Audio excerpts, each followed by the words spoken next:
Mr. Siniora, thank you for joining us on InfoLive TV. I recall an interview you gave just after the last Palestinian elections, what the situation currently is, what you think is going to happen. Well, within the last 15 months, we are on a downward trend.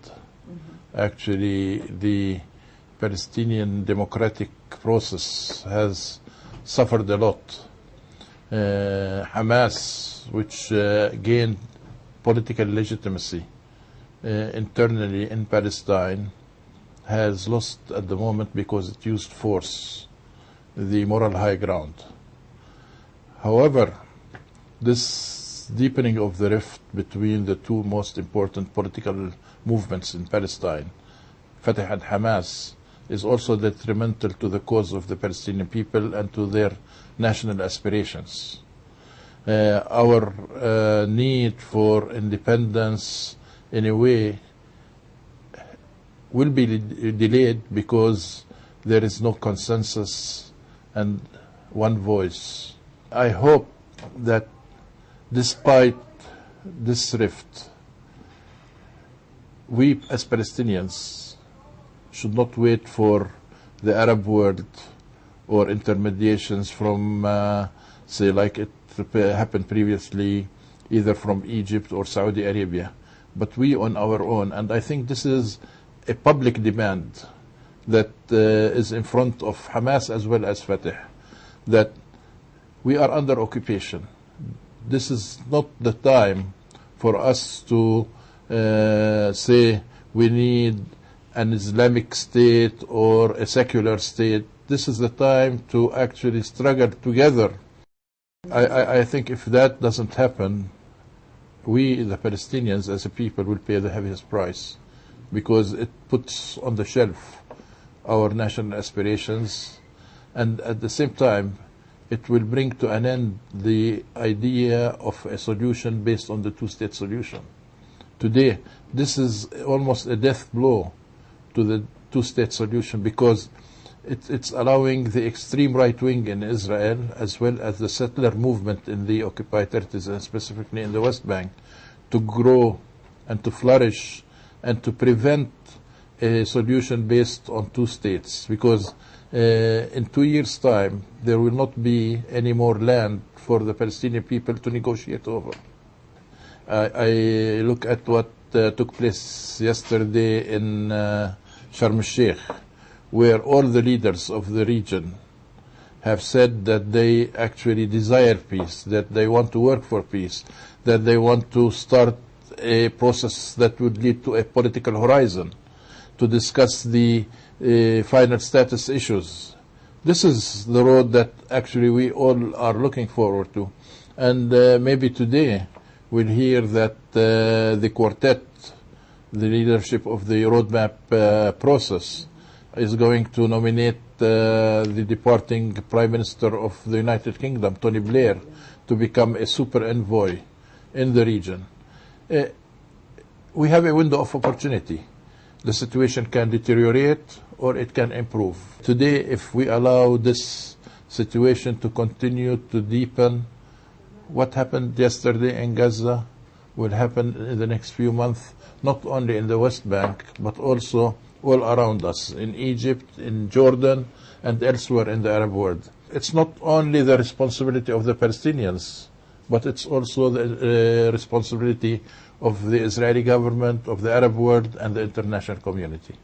The international community at present is very expressive in their support for Abbas, and say the need now is to strengthen Abbas. Do you think that is a mistake?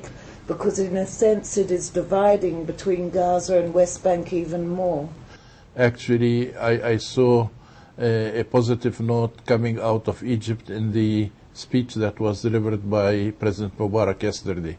He said, like everybody else, that he wants a peace process to succeed, a political negotiating settlement to take shape, but he insisted that also the rift between Hamas and Fatah has to end, that a reconciliation process at the same time should take place, that the only way out of the present impasse in Palestinian politics is for the two big parties to learn to share power, to have a culture of political partnership. The Mecca agreement started this process, but we have a different culture in the past where we had the one-man rule, one-party rule, and this lasted for more than 40 years.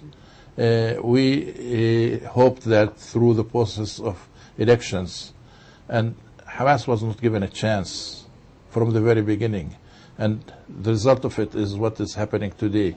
We should know that only through the political process we can move forward. It is true for Palestinians, inter-Palestinian politics, as it is true for Israeli-Palestinian. The Palestinians haven't succeeded up until now. I mean, yesterday's summit wasn't the first, and unfortunately all the meetings up until now have been more rhetoric and less action on the ground to move forward. Well, you put your finger on the most important issue, which is that it has been a lot of rhetoric and too many lost opportunities. We need action. Look, the parameters of a solution is very well known.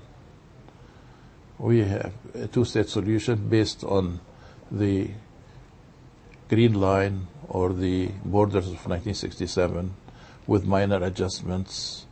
We understand that there has to be a capital in Jerusalem, in East Jerusalem, for the Palestinian people, as we have recognized West Jerusalem as the capital of the Israeli state. We need also to have a corridor between Gaza and the West Bank. The issues, if we can pick up and learn from past mistakes, Israel committed them, we Palestinians committed them, the international community by their indifference also helped the process to deteriorate.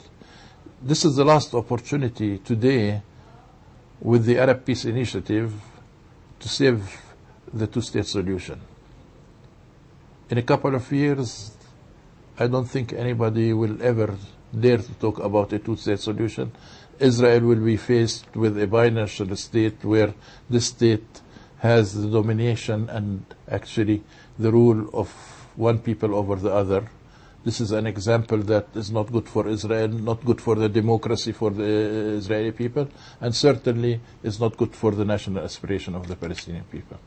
If you were able to convince Israel now to take the initiative in order to push the process forward, what steps do you think it should be taken? Is it the release of prisoners?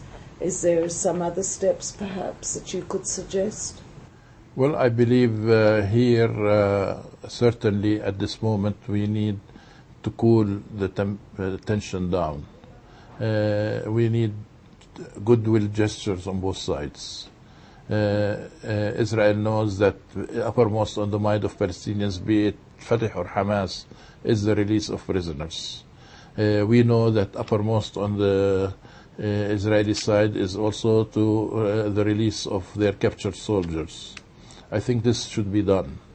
There has to also be a freeze on settlements, and at the same time a freeze on Palestinians using violence or qassams against Israel. So these steps are the beginning. For us Palestinians, we need to express our national identity in our own state. For the Israelis, they want secure borders. We are ready to go that road. We need politicians who will be able to actually lead their people and not follow trends where I am afraid to antagonize the radicals either in Palestine or in Israel. Colmert and Abbas are the people that can lead forward. This will save them from being actually forgotten in the history of both their people. The option of going toward real reconciliation and a political settlement exists, but it needs courage and it needs leadership. Do our leaders have the ability to go that road? I know that Mahmoud Abbas is sincere. What we need is a similar situation on the Israeli side. Also, there exist many parties within our political setup that wants to actually undermine this process, but which we should not allow them. We had almost 100 years of wars. Both our peoples need time to stabilize the situation, to create a kind of hope that this area also can develop toward peace. The possibilities are so great.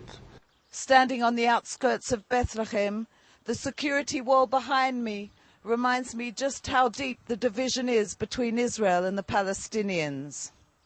IPCRI member and a somewhat pragmatist Hanna Siniora spoke to InfoLive TV and warned that if peace isn't found in 2 years, the entire region will plunge into chaos.